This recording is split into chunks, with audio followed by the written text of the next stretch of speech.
Howdy. Hello. Good morning, afternoon. How are you? Oh, moderately neato. I'll go with moderately, Nito. That sounds fine for me. So I expect at some point here very soon we may have Rachel coming on board. She better. She's the one that convinced me to come. well, I have this feeling that things kind of caught up on her a little faster than she had mine. So we'll probably find out very soon when she'll pop on at some point. But otherwise, then you're stuck with me. So grab a cup and circle up, everybody. Here we are talking with Stephen, who I've just had the pleasure to meet about, like 2 minutes ago. So you've got quite the background. How about introducing yourself? Yeah, and don't apologize, but it is Stephen Semmelroth. Literally everybody does that, and that's at some point all of the Stephens and Stevens are gonna go into the Thunderdome, and only one shall return. And he shall be the true pronunciation of the name. Yeah. So my background, oh gosh, going way back, I knew that tech was interesting and something I wanted to get into. So I would literally like cold call companies and tell them that I should intern for them. And we're talking over 20 years ago. And then I just called these CEOs and be like, hey, I should work for you. I'll do it for free. And for some reason they would they would talk to me. They'd actually schedule a meeting. So I'd get on my bike or have my mom drop me off, and I'd ride my bike over to companies and say, hey, I should intern for you. And they look at me and go, come back when you can drive. Well, eventually I did get picked up for one of those roles, and that's actually where I responded to my first cyber incident just over 20 years ago. So that got me thinking about the industry, thinking about where we are going, what it is that security is, can be, should be, and that's taken me on a wild ride through so many different places, continents all over the world. I get to do a lot of fun talks like this, and share parts of my story and help people get in the industry, and then people that are already here, help them move up through their ranks, inspire them to go after their goals, and have a lot of fun. So this year, I got to go back and look at the numbers, but I was on track to mentor 300 people in security and tech this year. I don't know if I'm going to make that or not. I got to look at the numbers. We've had some cancellations and stuff, but I get to meet a lot of people and have a lot of fun and share those experiences and stories with the community. And I'm blessed to be able to do that. So tell me exactly what you mean by mentoring. What does that actually come down to? Oh, that is a great question. So, of course, I've got longitudinal mentors that I've had for years, and some of those started while I was still in the military, and those relationships have continued to go, and I'm thankful for those. Many of those actually started when I was running my company that I founded, Rainier Cyber, which I've since sold, but what I found was, as I was going through and recruiting people for clients in a number of different spaces, I found out, or I realized that on every single one of those calls, I didn't just want to call people and, hey, do you want to go work for somebody? Cool, to salary meetup, fine, whatever. Yeah, it turns out it's really easy to be a good recruiter, Will. You just have to ask and listen and read. So as I'm talking to these people, I didn't want to leave a single person without some tangible way forward in their career. Oh, you're not actually qualified for this role. Screw you, I'm out. Click. Not my style. So what I would do is I'd spend an extra few minutes and make sure that that they understood if they were applying for a position and it didn't actually meet their goals, or they weren't ready for it yet, what are some things that they can do to actually meet that? And then as I went through to that self-inventory, realized that I have no intention of stopping doing those calls. So I convinced my current company that we'll just call that marketing. But as we went through and looked at those calls, a lot of it was just it was fun, and it was what I was doing a lot more of was doing that kind of career coaching and mentoring. And then as we look at that, and as we've moved forward and it's kind of evolved, what it turned into was I still have those longitudinal mentees over time. But I found that a lot of the biggest impact that I can have, and where I'm best fit to help other people, is kind of architect and strategize with the direction they want to go. So oftentimes, and most of these calls are about 30 minutes long, and I try to do 5 a week at least. Usually it turns into a little bit more because I'll just post, so like, subscribe, and hit that bell icon. Sometimes I'll just post something on LinkedIn that says, hey, I'm going for a run. Message me if you want pop-up mentoring. Just message me. And whoever responds first, we'll set up a call and we'll talk. And a lot of that has turned into has turned into literally the first question I'll say is, hey, I'm Stephen, how can I help? And many people, they know what they can do, or they know what they want to do, and that question will usually, sometimes itself be a 10 or 15 minute question as they outline where they've been or where they want to go and why they think it fits. But really, that time is when we're looking at where people want to go. It's almost more of an identity question. It's more of a who are you question. It's less of a, oh, I want to get into pen testing. I want to be a CISO one day. I want to go and be a CIO or an AppSec developer. I want to do one of those things or be one of those roles. And a lot of it is just who are you and why do you want to go down those roles? And then I'll challenge their assumptions. Oh, you want to be a CISO. Let's talk about why people stop being a CISO. Oh, you want to get into pen testing. Let's talk about why people leave pen testing. Let's talk about the good and the bad of each of those roles. And then like who you are and your identity, does that actually match the role that you're looking for? Because if it doesn't, and I can save you that strategic question, if I can save you a couple of years of happiness or pursuit or head down work because we had a conversation, let's do that. And it's been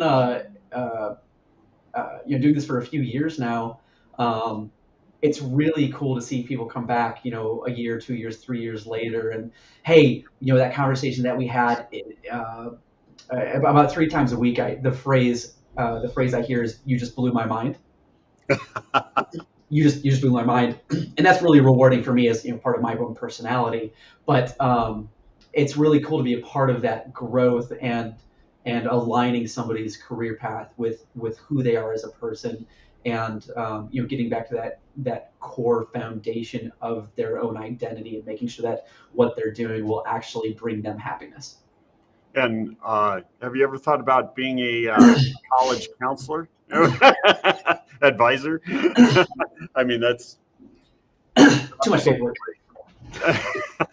I mean, I work in the student area, right? So one of the common things that I tell students all the time is say, do you really love IT? Do you really love solving those problems and getting it?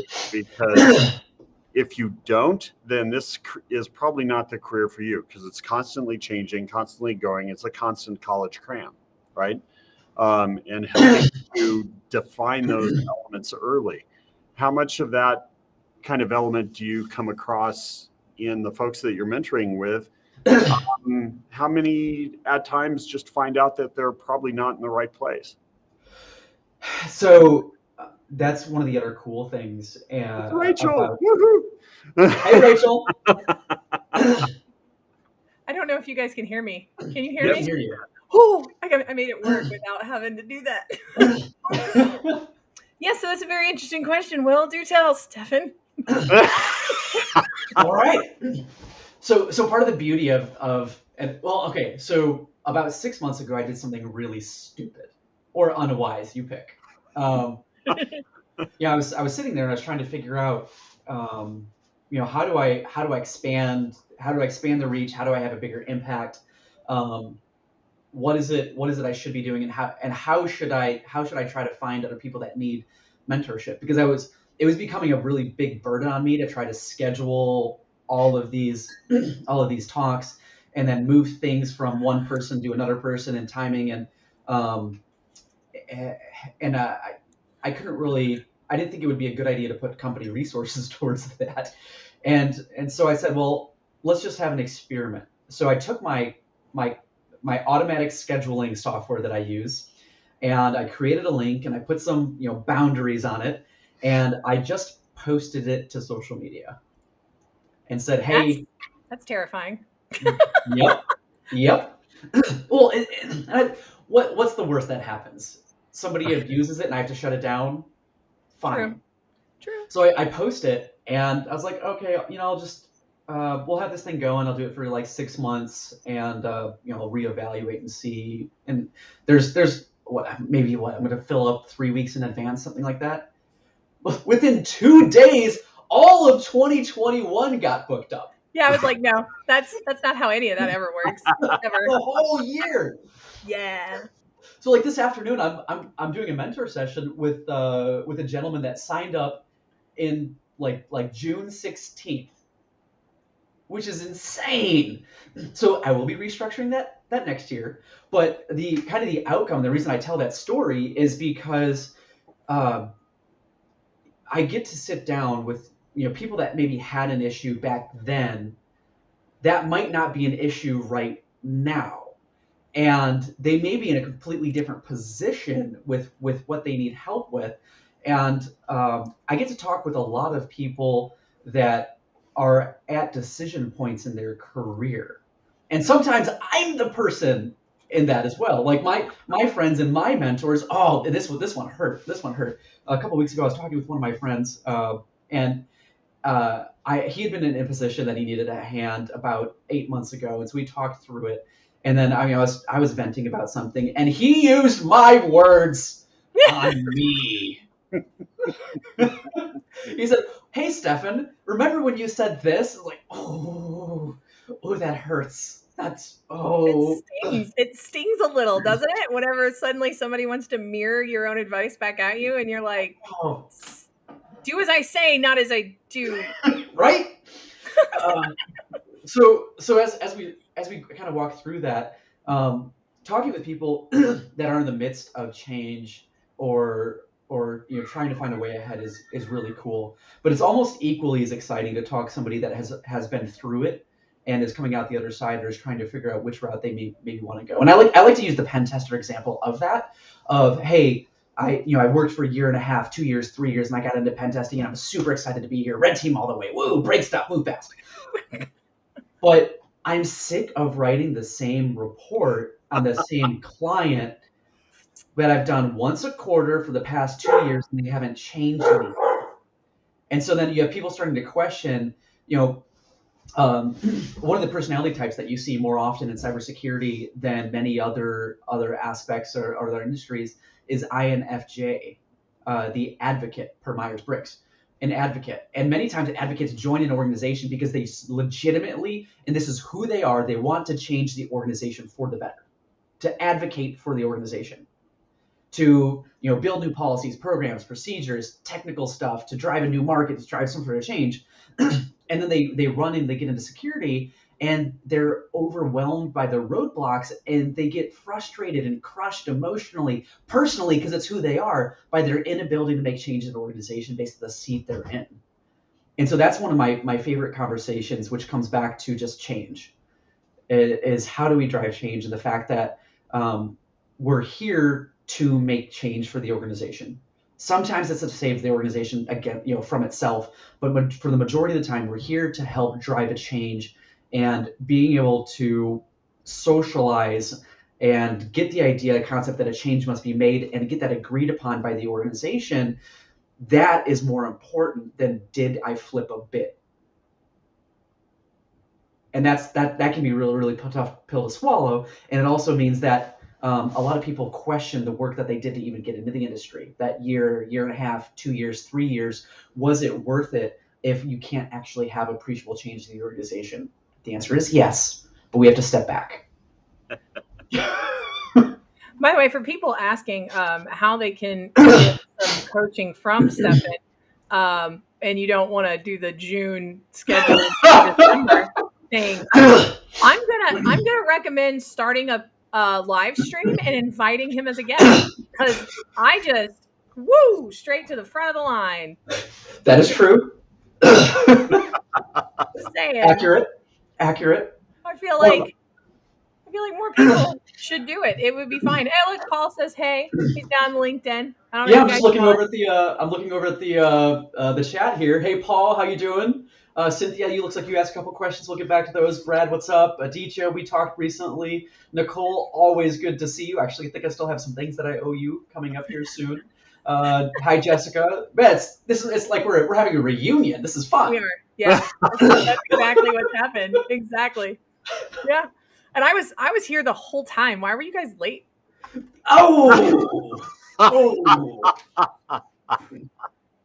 I actually put it down on my calendar wrong because I wanted to make sure I put space in for an AV check. So I made it 35 minutes early. Yeah. An AV check for. Yeah. Okay, so the honesty in that situation is my kid had like a Thanksgiving thing at his pre-K, and he's the last monster to go to pre-K. So I wanted to at least show up and like tell all the teachers how much I loved them for keeping my monsters for the last 3 years. And then all of a sudden, my dad, who went with me, his phone starts ringing, and he's like, "It's Josh." And I'm like, "I wonder why Josh is calling. How strange." And I answer, "Hello, dear." And he says, "Did you forget you have a live stream right now?" And I was like, "No, that's not what happened at all. I will be home in just a moment." Oh no. So I was sending her messages like it's time to light the lights. Yeah. You know what? I think I've had a pretty good track record though, considering we've been doing this for over a year. By the way, I was still just under the wire and I loved it. And I was like, I'm thinking in my head while I'm scrambling around trying to make sure everything's set up on my end over here for AV check. And I was checking it was great that you guys were talking, because I was like, perfect, everybody's coming in clear. This is going to be great. And Will was like, "I don't think it automatically starts." And I was like, "Well, there's my cue. Let me push the button." I was like, "This is going to be amazing. He's going to think it just auto starts. It's going to be great." Well, I know Perfect. better. I was trying to trick you there a little bit. So yeah, Stephen, oh my God, thank you for being here and on time. Although I am horrible. You were definitely on time. Definitely. I have been late to live podcast before, so. I mean, you roll with the punches, man. Right? Yep. I'm sure that's been in one mentoring conversation you've had at some point. You go right. Don't try and change the direction the river flows. Go with it. It's going to be a lot easier. Or find a new river. That also is a thing. It is. Oh man. Now that I am thoroughly embarrassed. Sounds like you're suffering from the same crud that the rest of us have been getting. Yeah. Yeah. Well, okay. So a little bit of background on me. I broke my nose too many times, so I had to have my face rebuilt. And so I have a permanent sniffle, which has not been good during COVID, because if you have any sort of a symptom, everyone looks at you like you should have a scarlet letter on your jacket. Yeah, this is true. But that's whenever usually for like the 30 minutes after, this is totally exciting for everybody. Yeah, for about 30 minutes after I eat, I usually have a sniffle, and it sounds like I've got the Black Plague. Oh, well, don't die. We like you a lot. I will never die. Thanks. Perfect. You know what? I feel like there's a lot of us in the industry that drink enough caffeine that our bodies probably will still be kicking. Yeah.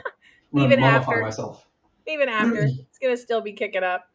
Oh my gosh. There are so many people in here. Hey, glad to be here. So you're scheduled out from like 6 months. So I think that's hilarious, by the way, that you put out your calendar thing and you're like, oh, I'll probably be 3 weeks. Yeah, right. That bad boy is going to fill up. I'm really proud of you because you thought ahead enough to put those boundaries in place before you published it? Do you know? I was the Well, one that didn't put the boundaries in place before. yeah, I wanted to test it out, and it worked. So I've got some ideas. I'm gonna try a couple things coming in the calendar year of plans for it, because it's I don't really feel like, um, as the as as the industry has shifted, as people move around, as people's needs change, I kind of felt like I was shutting some people off from the lottery by having it close out in 2 days. And so we'll kind of change that a little bit of during the road. But of course, I put a little bit of limits on it, right? Because in the end, what do hackers do? They abuse systems. And They so when you've do. got that mindset, you're like, okay, somebody's going to abuse this. And actually, here's the funny thing: no one has. Well, see, now you've said it though, Yeah, Dum, dum. yeah. Challenge accepted. right? Red We can have, flag. and whoever it is that does, we'll have a fun talk. Yeah, we will. That'll be phenomenal. Not fun at all. So what is like the number one you always feel like you're answering this question? What is that question? Whenever you get to the mentoring session, what is the chief reason that they're like, Stefan, I need your help? Yeah, Like, what is there's number almost one? always two questions. Um, and going back to statistics, I'll say that the organizational gap, or maturity outlay of people that I do this discussions with, um, it's predominantly bimodal. So if we look at the entire landscape, it's a lot of people that are early career, and there's some mids, or people that are a couple years in. And then there's people that are trying to break out of the individual contributor role, Yeah. and they want to be a CISO. And so when we have those two kind of humps, there's usually two questions. The first one is, how do I break into security? How do I get into the industry in the first place? And the second one is, how do I become a CISO? There's And people that want to be CISOs. yeah, and we talk about that. We talk Okay, about that.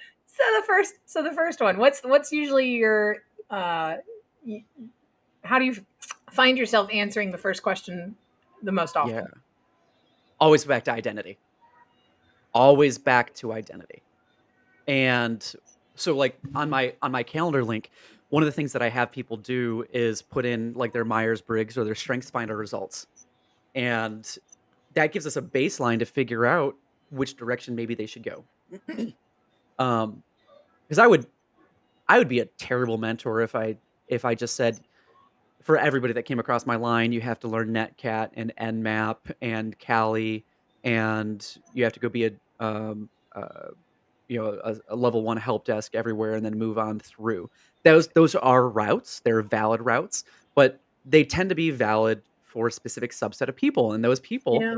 are effectively usually juniors with technical aptitude that are moving in. And I think a big reason that many people in the industry use that as advice is because that's how they got in. Yeah. And that is very similar to how I got in, but how I got in 20 years ago, I need to stop hitting my microphone. How I got in 20 years ago may not be relevant to people trying to get in today. So, and I've had, one of the conversations that I generally have with people that ask that is people that are trying to get in that are later career. And I've had multiple people, like, it's funny because you can kind of put, after doing this long enough, you can kind of put the stories into buckets because they rhyme. A number of people that have come through, and they'll say, well, I want to get into cyber. I'm later in my career. I don't know if I can take the pay cut, or I figured it out. I can stomach the pay cut. I can do it. I say, that's great. Well, tell me about your background. It's not relevant. Yes, it is. All of it. What do you mean it's not relevant? No, all of it. All of it. All of it. Well, I was in sales for 20 years. Sales, that's funny. In sales, what's your job? Actual job. No matter what you're selling, what is your actual job? To get someone to do something. Guess what? That's it. Guess what you're going to be doing a lot of in cybersecurity. Remember how we talked about change? A lot. And oh, by the way, if you have 20 years of sales background, of building relationships and understanding people, there's two things that you're going to be really good at. One is social engineering, and the other one is sales. So if that's the case, then maybe you should not go on a full background, a full in-depth crush it style, understand, assembly level anding, right? You don't have to get down to that depth of knowledge to be able to do what you're already best at, which is selling. You just have to get down to, scratch the surface. Maybe you go a foot deep on the problem, understand the why, understand the who, understand the buyers, and you already know how to sell. Go sell security. Totally a valid way to get into the industry. Or, no. Is I that? know, right? Like, I was a paralegal for 15 years. So go be a paralegal at a cyber company. They need you. Yeah, oh man, do they? Ooh. And one of the other things I'll tell people is, okay, so you're already best in the world at something, and you just have to do that in the context of this domain. Yeah. So like paralegal at a company. Now here's an even better step up. Say you do truly want to go down that route of being a technical a guru, right? Go do what you're already best at a cyber company that trains people. Or that. There's that. A cyber education company. Yeah.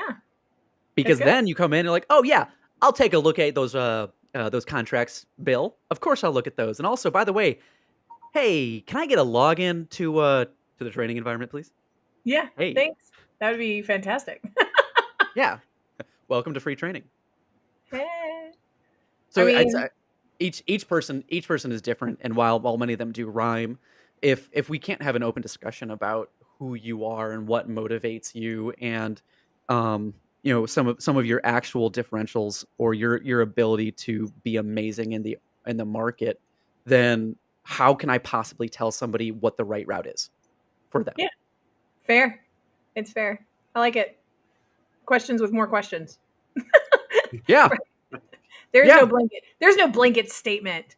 Okay? There is no best way. It's going to be your way. It's going to be the best way for you. Mm-hmm. And Stephen helps you find that. Because he's him. And it's amazing. And I love all of it. Because it's fun and it's rewarding based off of my personality. It is. Aw. You must have had... I had those parents. It's okay. We had the same ones. It just the natural. We had the same parents? Yeah, we did. No, the same type. Where you just you've got a 100%. You feel really, really good about helping people for no reason. It doesn't have to be for anything other than just the blanket statement of I want to help people. I want them to be better people. I want them to be happier. One or the other. And it's service mindset. Yeah, 100%. That you are in the service of others, and it doesn't matter what. I don't care. I will definitely come help you cut your grass. Okay, maybe I won't, but I'll think about it real hard, and then I will send someone to come cut your. Right? It's just when I was younger, I would have done that.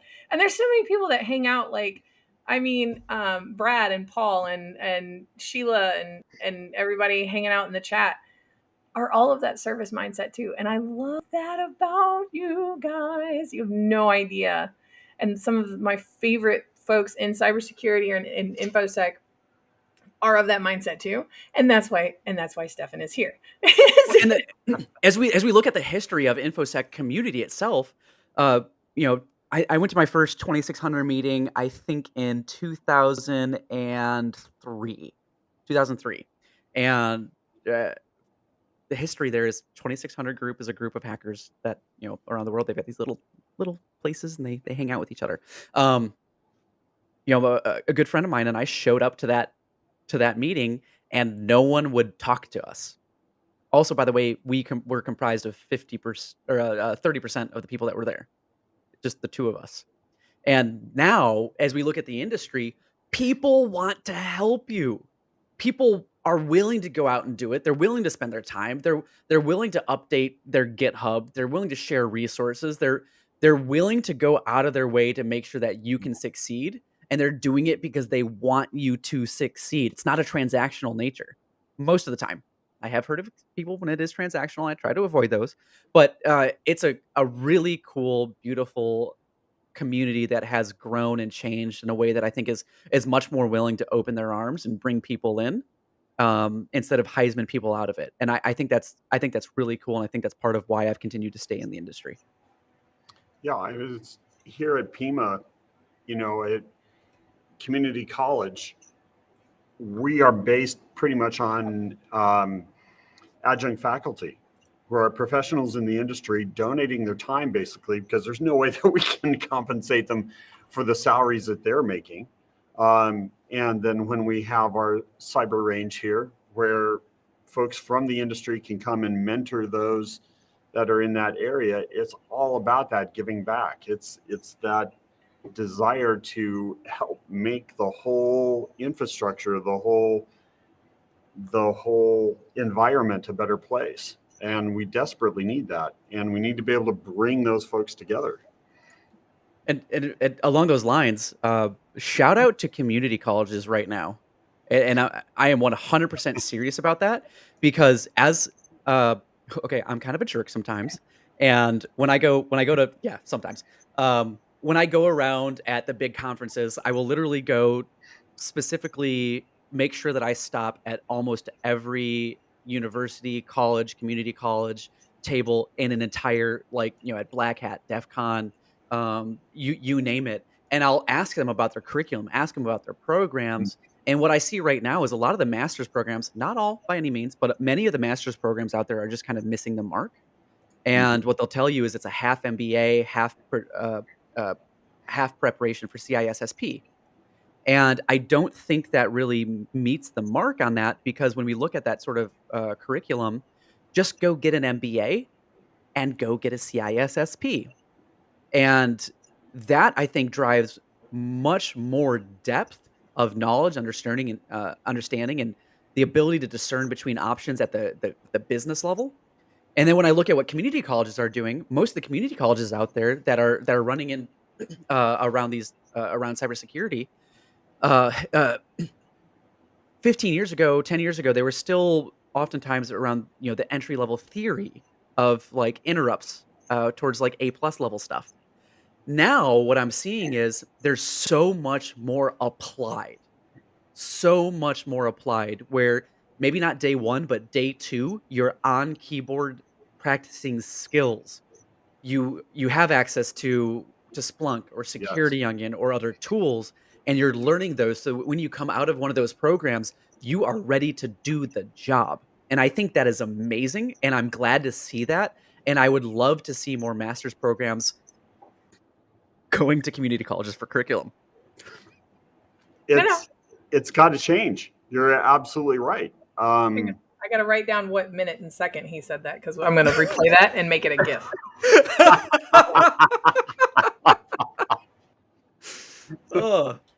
No, keep talking. Community colleges have a pedigree that has a lot more applied aspects to them, right? A lot more elements that work to going directly to workforce. And that is a huge advantage in this element. Theory and regurgitation of knowledge just isn't working. Yeah. I agree 100%. Preaching to the choir.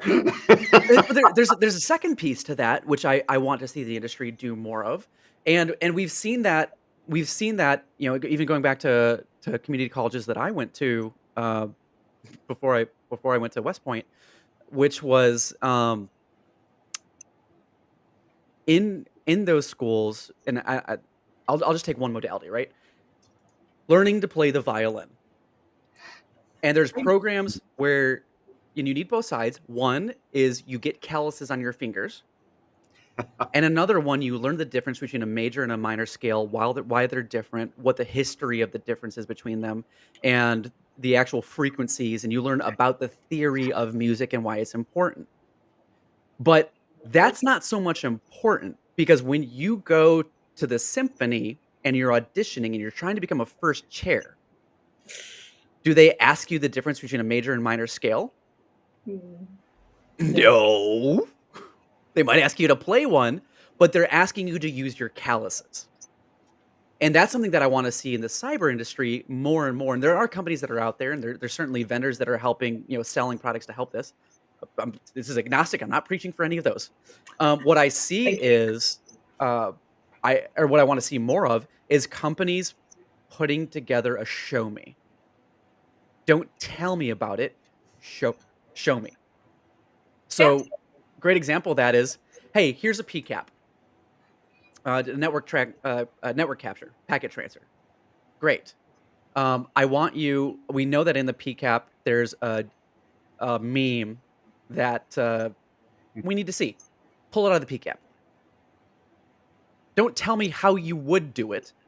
Just do it. Show me. Yeah, just do it. Here it is. Yeah. Absolutely.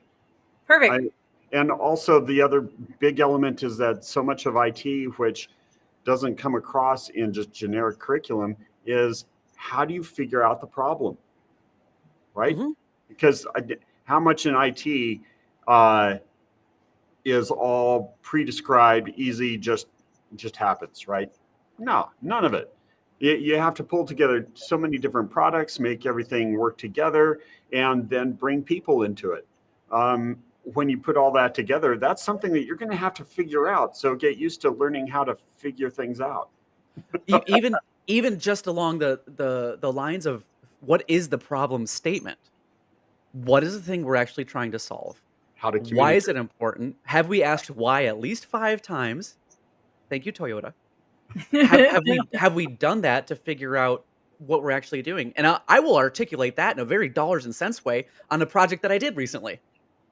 So, a company that I've been working with brought in one of the big 5 consulting companies to do a big project, $150,000. And the consulting company did a very good job. They did a very good job. And they brought me in as a second opinion. So I looked at it, looked through all of that consulting company's work, read through it all, and they answered the question. But the thing that they did not do prior to doing the work was say, why are we doing this work? And does that actually solve what you need if I give you that? And the problem there at the end of it was they did not. They did amazing work, but they didn't actually drive a business need. They didn't actually get to business value. And there's a discrepancy. So I think it was interesting, and teaching that ability, the critical thinking, to say, just saying back to incident response. Hey, there's a thing going on. We have options. As we look at those options under duress, which of them will actually solve the problem? This one will stem the bleeding, but will it stop the bleeding? Okay, it won't stop the bleeding. Next option. Let's do that. And that's been really fun to watch, as well as the industry has continued to move on and escalate. And I think one of the other pieces to it is watching phenomenal technicians move into the CISO role, where their scope expands 600%. Yeah. And it's a completely different role, completely different target of what you're trying to do, and actually trying to move the business. So I think it's really fun to watch that, and get to watch places, companies, institutions driving the critical thinking and asking why. And as we do that, we'll get the funny thing is, the more we do that, the more we actually get in touch with our hacker roots. Yeah. Mhm. There's two things that always come out for me from anybody that's transitioning into more of a management or team lead kind of role, and out of the technical weeds as they were. The first thing is they miss playing with all their toys. That's the first complaint. They're like, now I am locked into meetings from when I wake up until when I fall down, and I I have cannot stories play about that. with any of my toys anymore. Yep. And Yeah, it's the joke around work is that I don't actually do work. I just talk about doing work. yeah. You're like, I don't get to play with any of the things. This is horrible. And then the ones that find it the most rewarding are the ones that are like, I didn't even know that my team could do some of these things. I didn't know that these people had all of this magic inside of them. And now I get to help them demonstrate all of their sparkliness. And I'm like, see, you made a good move right there. Just because you got all the warm fuzzies on the inside about watching other people be sparkly, that's how I know you are exactly where you belong, pumpkin, and you should never leave it. Stay right there, kind of thing. Those are Unless it's not fulfilling your identity. well, yeah, no, of course. But if you're But if you're aligned, yeah, never change. never change. Stay Just right keep there. growing. Yeah. Don't ever leave it. And I can always tell those people. There's one of the first people that I came across early on. So Stephen talks about, if you're in a sales role. So Rachel was in a sales role like last week. Not anymore. That's really exciting for me. And I am super stoked about it. And apparently we're all off next week.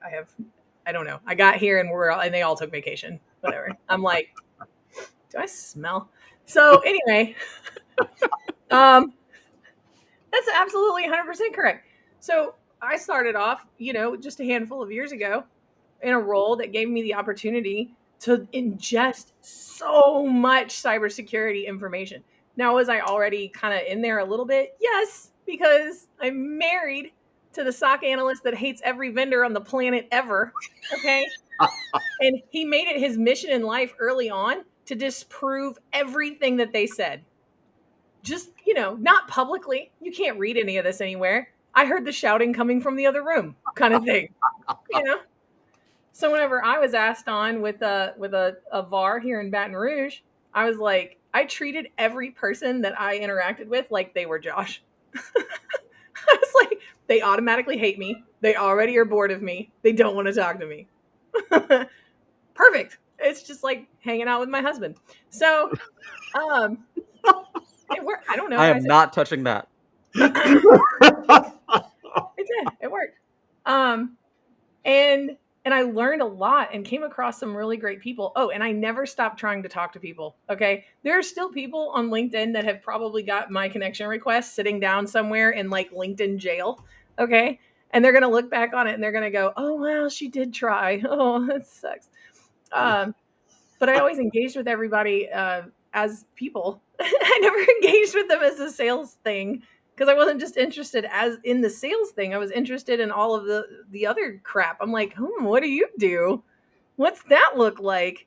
That sounds hard, right? Like I want to know all the ins and outs, all the stuff, all the things. And somebody early on in my career laughed at me. They were like, well, you're different. And I was like, boy, am I. You just Identity. wait.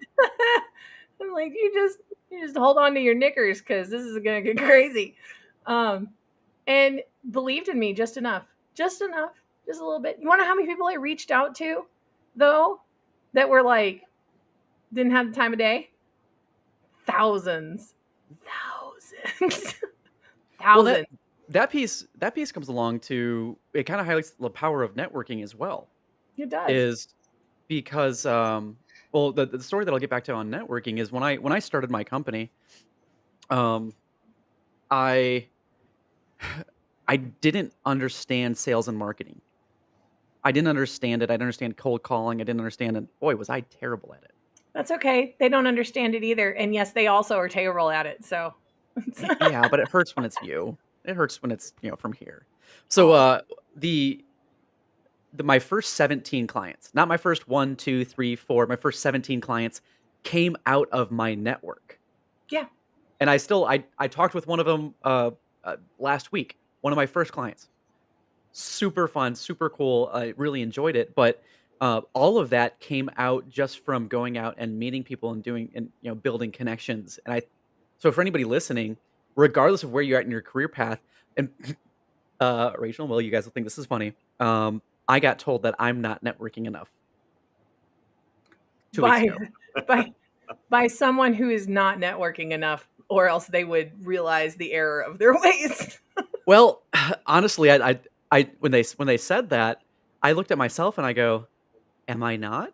Am I not meeting my own goals? Oh Oh my no. gosh. Hi, And welcome if to you, hypercriticality of self. yeah, I was like, neat. So you have that ADHD side effect as well.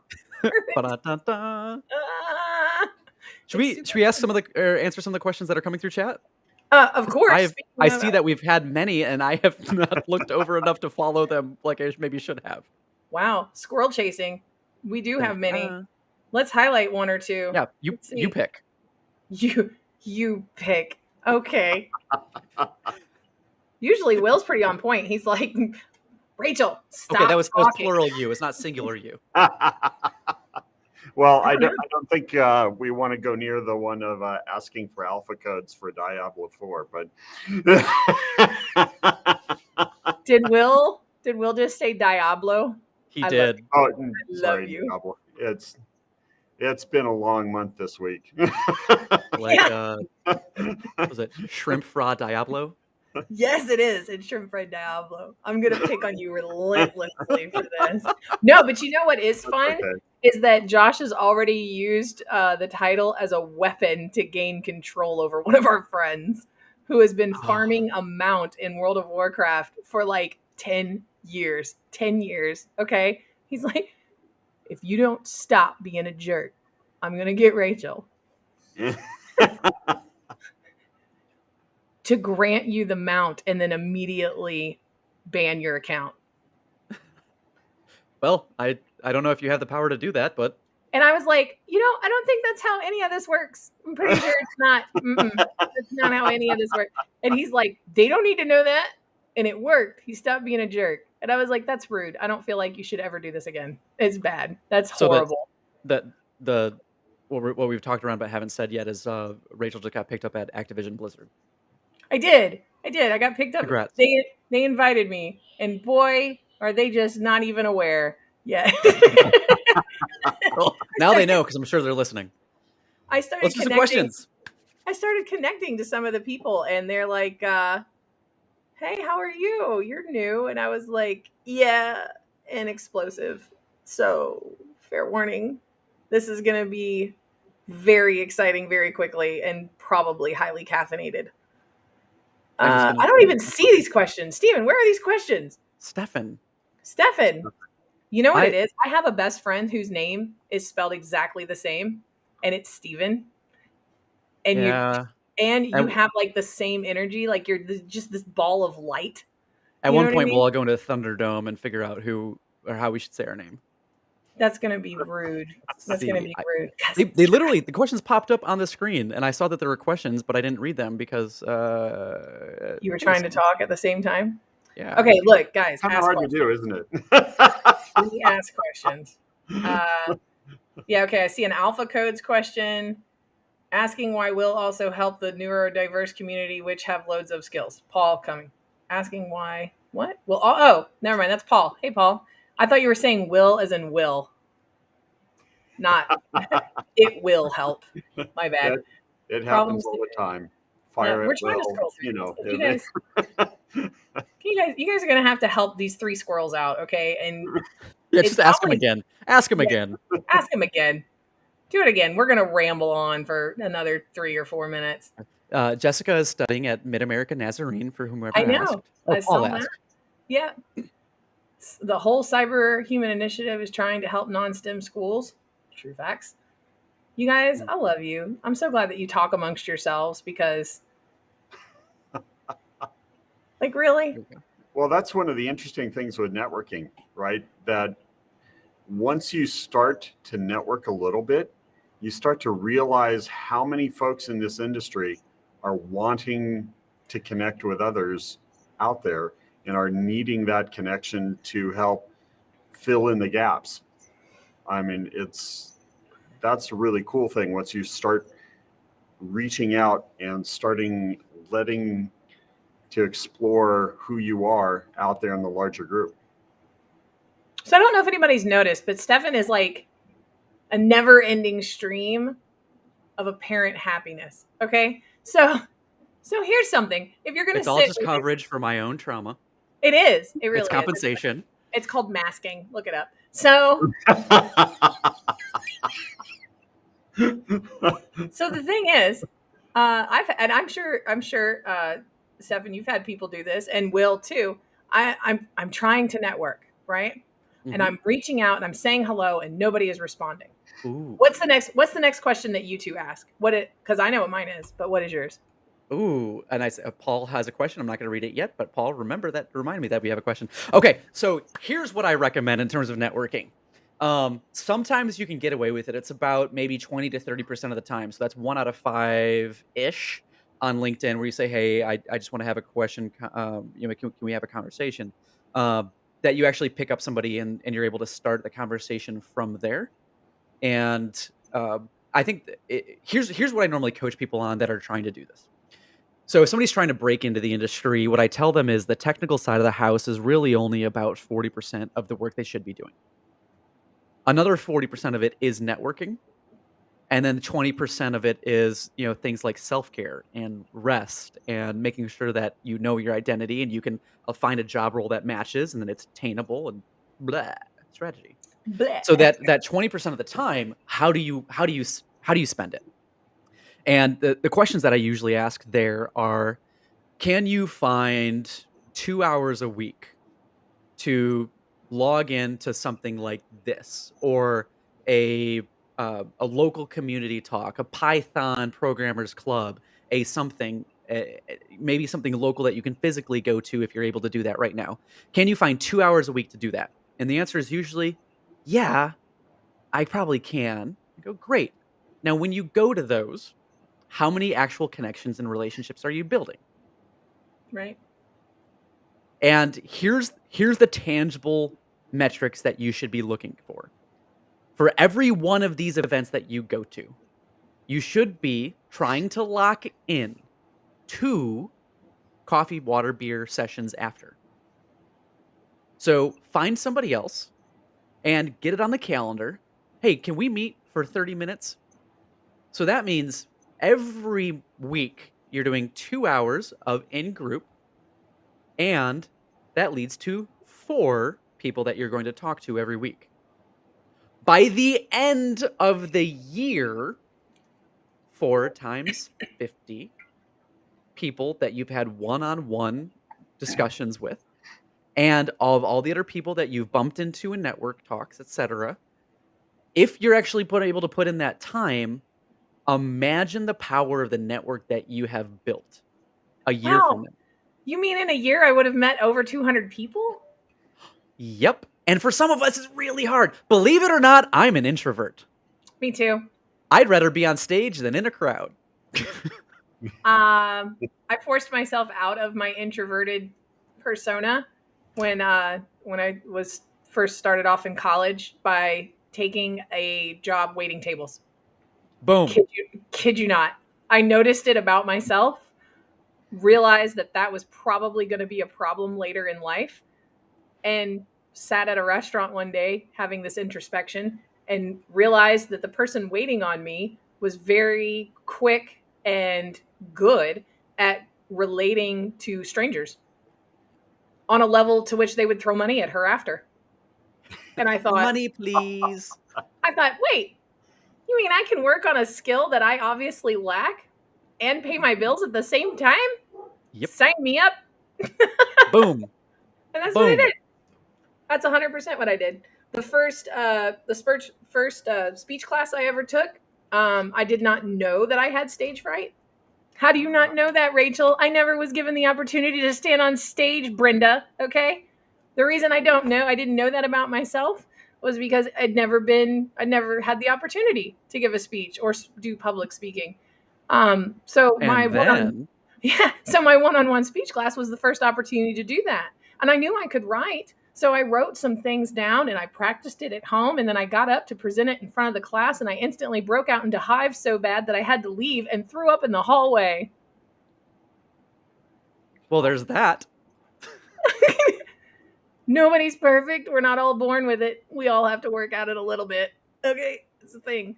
And it's people to identify these things about themselves, that they're introverted or that they are neurodivergent. I'm also neurodivergent.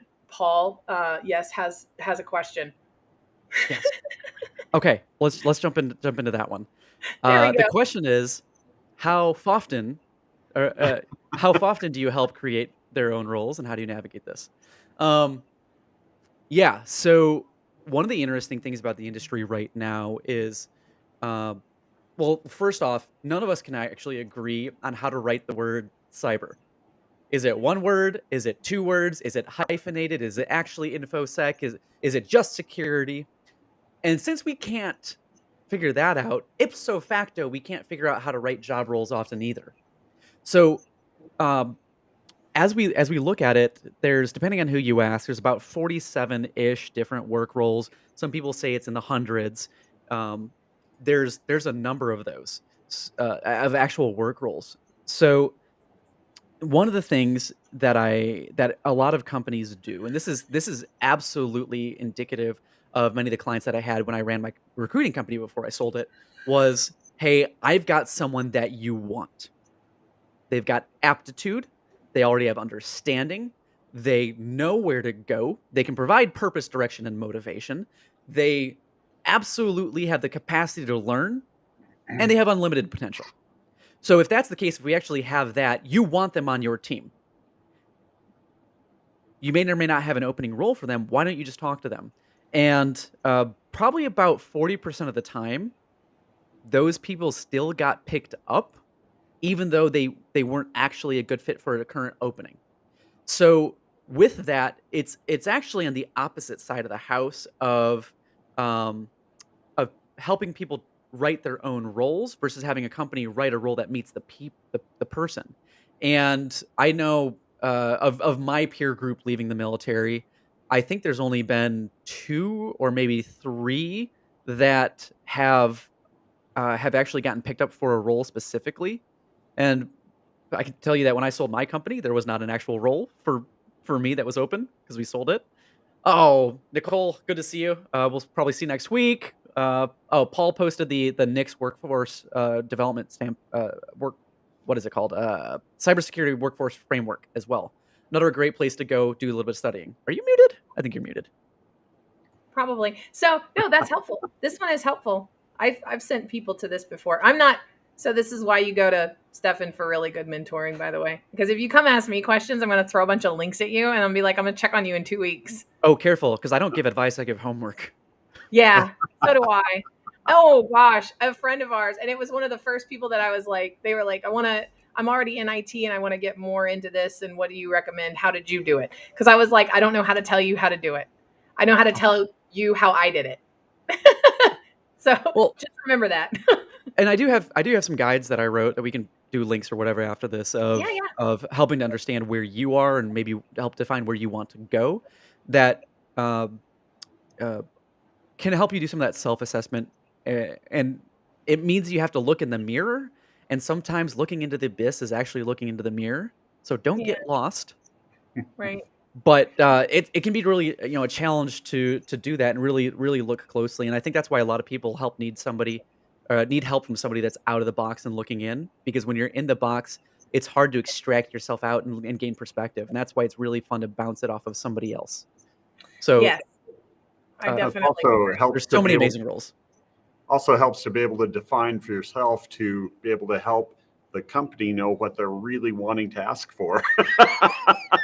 It does, and and I've definitely walked into like, clearly I started. This is how I got in the industry over 20 years ago. Was I walked in and said, "Hey, can I do a thing for you?" Or "I'm gonna do a thing for you.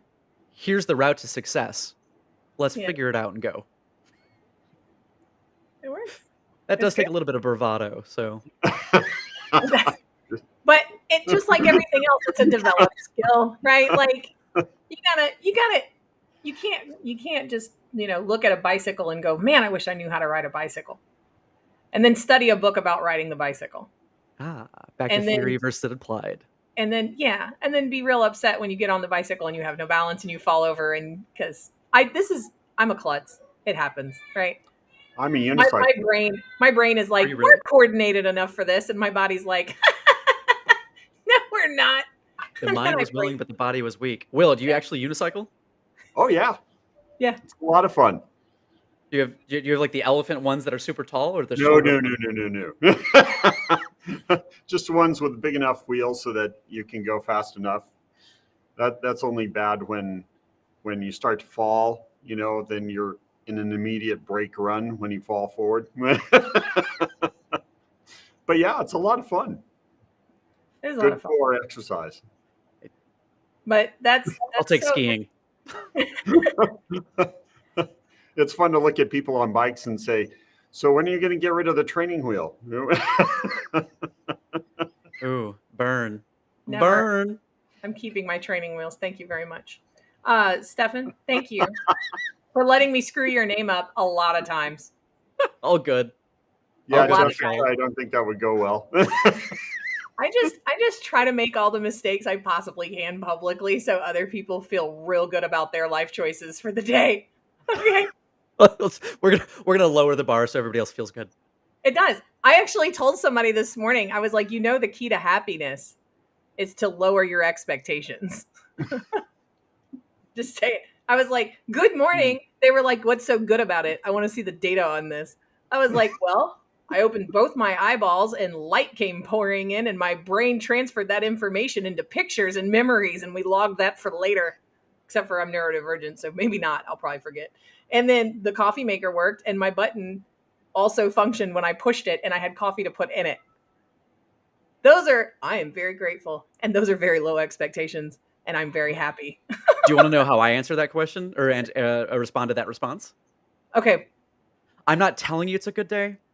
I'm wishing you a good day. Aw, you're so sweet and nice and made for Hallmark.